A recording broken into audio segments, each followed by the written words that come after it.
오늘은 성탄절을 맞이한 우리 온 성도님들에게 하나님의 은혜와 주의 축복하심과 주님의 평강이 넘치시기를 주님의 이름으로 간절히 축복합니다. 성탄절은 하나님의 아들이신 예수님이 인간의 몸을 입으시고 이 땅에 오신 날을 우리는 성탄절이라고 이야기를 합니다. 하나님께서 우리와 똑같은 육신을 입으시고 오신 날, 요한복음 1장 14절에 보면 말씀이 육신이 되어 우리 가운데 임하신 그 날, 우리는 성탄절이라고 이야기합니다. 온 인류를 구원하시기 위해서 하늘의 보좌를 내려놓으시고 이 땅에 오신 것입니다. 예수님의 탄생이야말로 온 인류에게 가장 복된 날입니다. 축복의 날입니다. 주님이 오신 날, 그래서 우리는 서로 축하하고 인사하는 것입니다. 주님의 오심을 우리는 온 마음을 다해서 축하를 하는 성탄절을 우리가 맞이한 것입니다. 예수님의 탄생으로 여러분 BC와 AD, 여러분 역사의 분수령을 나타냈습니다. BC, Before Christ, 예수님이 오시기 전에 역사를 이야기하고, 라틴어로 우리는 아노 도미니, 우리 주님의 해를 이야기해주고 있습니다. 그래서 그분의 이야기가 여러분 역사입니다. 그의 이야기, 히스토리가 역사입니다. 우리 예수님의 이야기가 역사의 한 중앙에 있다는 것을 말씀해 주고 있습니다. 우리는 하나님의 말씀 신구약을 가지고 있습니다. 구약은 39권입니다. 신약은 27권입니다. 여러분, 구약은 뭘 이야기하시는지 아십니까? 무슨 약속? 오실 메시아를 여러분 이야기하고 있습니다. 구세주로 오실 그 예수님, 메시아를 예언하는 것이 구약의 말씀입니다. 구약의 말씀이 주님이 오심으로 성취되었습니다. 신약도 여러분 또한 기다리는 것입니다. 심판주로 오실 그 주님을 기다리는 약속이 바로 신약입니다. 구약에는 우리를 구원하실 분으로 오실 메시아를 기다리고, 여러분 신약의 말씀은 심판주로 오실 주님을 기다리는 것입니다. 이제는 구약에서는 오실 그분을 기다림으로 우리에게 구원의 역사의 문이 열렸습니다. 이제 다시 오실 주님을 기다릴 때는 영생의 문이 열려지는 것입니다. 이 땅에 오신 주님을 믿는 사람의 영원한 천국의 삶에서 영생을 얻는 것입니다. 주님이 이 땅에 오셨음에도 불구하고 믿지 않는 사람들도 영생을 얻습니다. 그러나 어디서 영원히 사는가? 여러분, 예수를 영접한 사람들은 천국에서 영생할 것이고, 그렇지 않는 사람들은 지옥에서 영생할 것입니다. 여러분, 영원히 사는 우리의 인생이 끝나면 여러분 마지막이 아니라 영생이 있습니다. 영생의 자리가 어디인지, 천국인지 지옥인지를 말씀해 주고 있는 것입니다. 모든 사람은 이 땅에 살기 위해서 태어납니다. 그러나 우리 주님은 죽으시기 위해서 이 땅에 태어나신 분입니다. 인류의 모든 죄를 몸으로 짊어지시고 우리의 죄값을 담당하기 위해서 우리 주님은 죽기 위해서 이 세상에 태어나신 분입니다. 하나님 우리를 너무 사랑해 주셔서 독생자를 주셨다고 성경은 말씀해 주고 있습니다.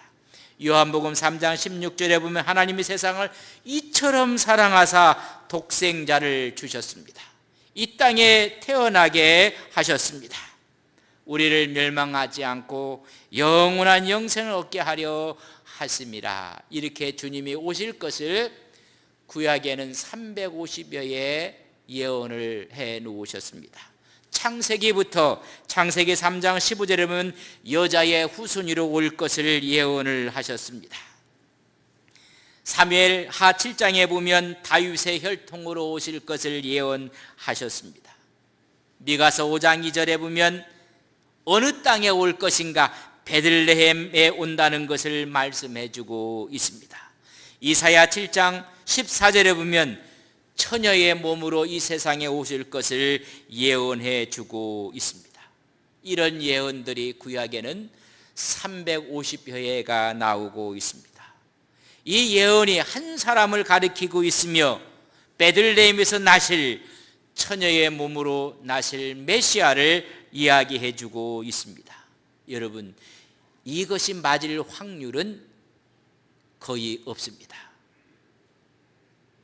350여의 예언의 말씀이 1600년 동안 이루어지는 이 사건이 여러분 실현될 확률은 거의 없다는 것입니다.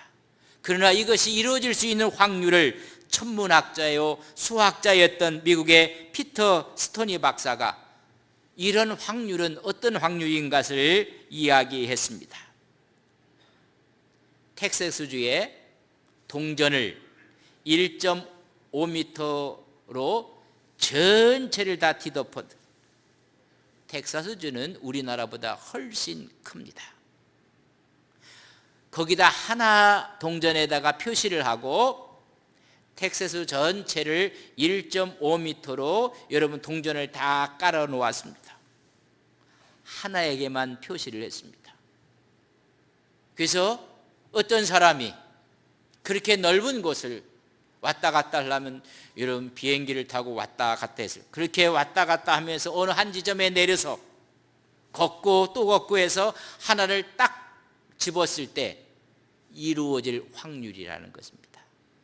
그는 천문학자요 수학자이기 때문에 10의 17승분의 1의 확률이라고 이야기를 했습니다.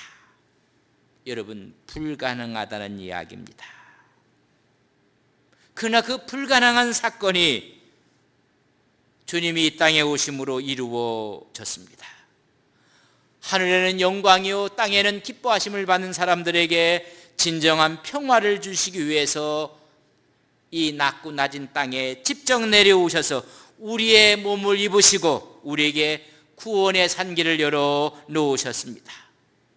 여러분, 어떤 왕자의 이야기를 아십니까? 왕자가 신하들과 사냥을 나갔습니다. 사냥을 다 마치고 나서 궁으로 돌아오다가 너무나 아리따운 처녀를 만나게 되었습니다. 큐피트의 화살처럼 그의 심장에 꽂히고 말았습니다.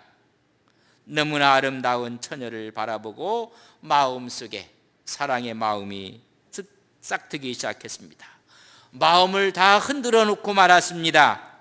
그의 마음에 크게 그 여인의 모습을 가슴에 담았습니다. 궁에 들어왔던 이 왕자는 부왕했던 아버지에게 말합니다. 저는 오늘 사랑에 빠졌습니다. 그 사랑에 빠진 그 여인을 아내로 맞이하고 싶다고 이야기를 합니다. 여러분, 여기서 시골에 있는 그 처녀를 아내로 맞이할 수 있는 방법이 세 가지가 있습니다. 첫 번째 방법은 자신의 권위로 자신의 힘을 이용해서 사람을 보내는 것입니다. 아니면 군대를 보내서 그 처녀를 궁으로 데려오게 하는 방법이 있습니다. 여러분, 오지 않는다면 납치해서 데려오는 방법도 있습니다. 그러면 거절할 수가 없습니다. 그러나 그 여인의 마음을 얻을 수는 없는 것입니다.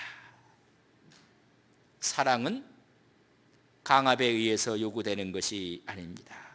이건 진정 사랑을 얻는 방법이 아니라고 해서 거절을 하게 됩니다. 두 번째 방법도 있습니다. 이 시골 처녀를 왕궁으로 초대를 하는 것입니다. 그리고 자기의 정체를 밝히는 것입니다. 나는 이 나라의 왕자다. 그리고 왕궁에 있는 수많은 아름다운 것들, 금은 보화들, 화려함을 다 그에게 보여주는 것입니다. 그리고 나서 구애하는 방법, 여러분 청하는 방법이 있습니다. 그렇다면 이 처녀의 진실된 모습을 알 수가 없습니다. 왕자를 좋아하는 것인지 왕궁에 있는 금은 보화를 좋아하는 것인지 알 수가 없습니다. 그 순수한 사랑을 얻을 수가 없다는 것입니다. 그러나 그것도 가능한 방법입니다. 그러나 그것도 이 왕자는 탐탁지 않게 생각을 했습니다. 여러분, 세 번째 방법이 뭔지 아십니까? 왕자가 평민의 신분으로 내려앉는 것입니다. 평민의 복장을 갖고 입고 그 시골 마을로 찾아가는 것입니다. 아무런 조건 없이, 요구 없이 순수하게 만나는 것입니다. 그리고 가장 아름다운 사랑을 하는 것입니다. 마음을 주고 마음을 받는 것입니다. 순애보적인 사랑을 하는 것입니다. 세 번째 방법이 이야기를 했을 때 여러분들은 어느 방법이 가장 좋다고 생각을 하십니까? 어느 한 분에게 제가 여쭤봐야 될 텐데 누구한테 여쭤봐야 될지 저도 고민스럽습니다. 여러분, 힘으로 강압적으로 얻는 방법이 좋습니까? 아니면 금은보화를 보여주면서 진정한 사랑이 무엇인지도 모르지만은 세속적인 화려함을 통해서 아내로 맞는 방법입니까? 아니면 본인 스스로가 왕자의 옷을 벗고 평민이 돼서 아름다운 사랑을 통해서 얻는 결혼의 방법입니까? 어느 방법이십니까? 왕자는 세 번째 방법을 택했습니다. 여러분, 무슨 이야기인지 아십니까? 이 왕자는 왕궁을 떠나 평민의 신분으로 시골 마을로 찾아 내려갔습니다. 왕자의 자리에서 내려온 왕자,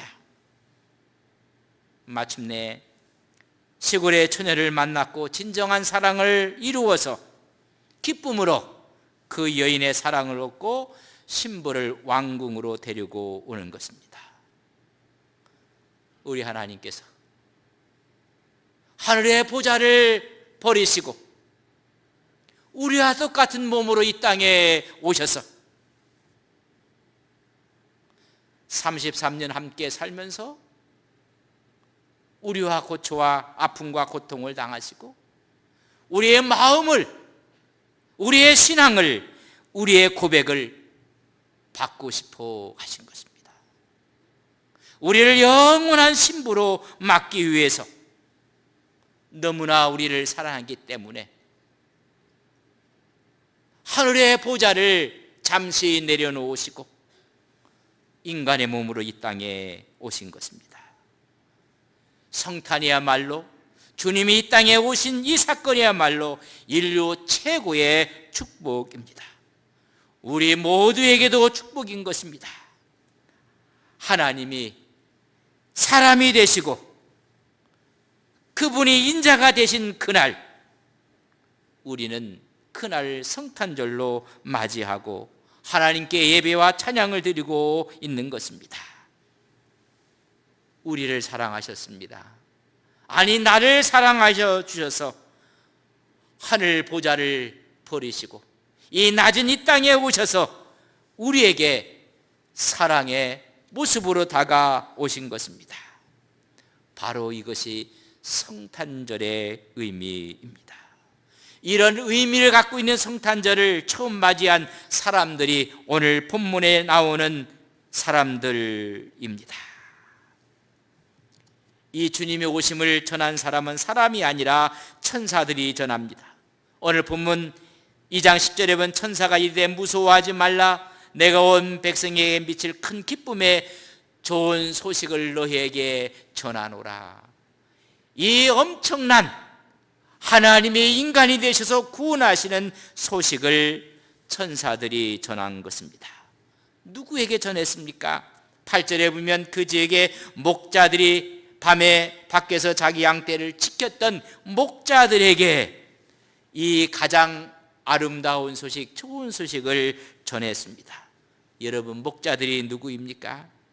사회적으로 소외받고 천대받는 사람들입니다. 여러분, 우리 주님은 그런 사람을 찾아오셔서 하늘의 영광을, 땅의 평화를 전해 주신 것입니다. 이런 첫 번째 좋은 소식을 들었을 때에 그때의 모습을 기억하면서 2022년 성탄절의 의미를 깊게 아로새기는 우리 모든 성도님들이 되시길 간절히 바랍니다. 첫 번째 현상은 9절입니다. 주의 사자가 곁에 서고 주의 영광이 그들을 두루 비치매 하나님의 영광이 내려온다는 것입니다. 성탄을 맞는 여러분들 심령 가운데 주의 영광이 임하기를 주님의 이름으로 간절히 축원을 드립니다. 하나님의 특별한 은총이 임한 것입니다. 밤에 밖에서 양떼를 지키는 목자들이었습니다.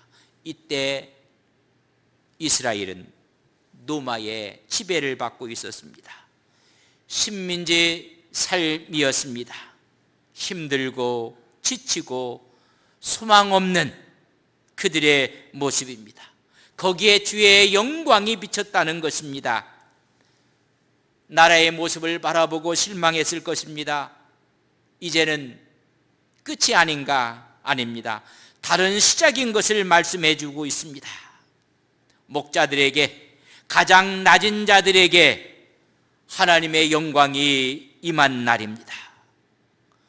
오늘 이 시간 주의 영광이 여러분의 심령 가운데 임하시기를 주님의 이름으로 간절히 축복합니다. 두 번째, 그 상황 가운데 10절을 보면 천사가 이르되 무서워하지 말라는 천사의 음성입니다. 성탄절은 우리 마음에 있는 두려움과 무서움과 아픔을 물리치는 두려워하지 않는 날인 것입니다. 목자들은 내일의 삶을 알 수가 없습니다. 아니, 나라가 멸망하고 노마의 지배 아래에 있습니다. 양을 지키고 있지만 그들은 늘 불안합니다. 초조합니다. 긴장감 속에 살고 있던 그들에게 들려주는 첫 번째 음성은 주의 영광이 임할 때 두려워하지 말라는 것입니다. 무서워하지 말라는 것입니다. 성탄절은 두려움을 극복하는 절기입니다. 불안과 근심과 걱정에서 해방되는 날입니다. 오늘 성탄을 맞는 여러분 마음속에 두려움과 무서움을 물리치는 주의 영이 함께 하시기를 주님의 이름으로 간절히 축복합니다. 세 번째는 10절 하반절에 보면 보라, 내가 온 백성에게 미칠 큰 기쁨의 좋은 소식을 너희에게 전하노라. 기쁨의 날입니다. 여러분, 성탄절은 모두에게 축제요 기쁨의 날인 것입니다. 온 인류에게 비칠 구원의 소식을 말씀해 주고 있습니다. 하나님의 사랑이 확증되어지는 날인 것입니다. 그렇기 때문에 천군 천사가 찬양을 하고 있습니다.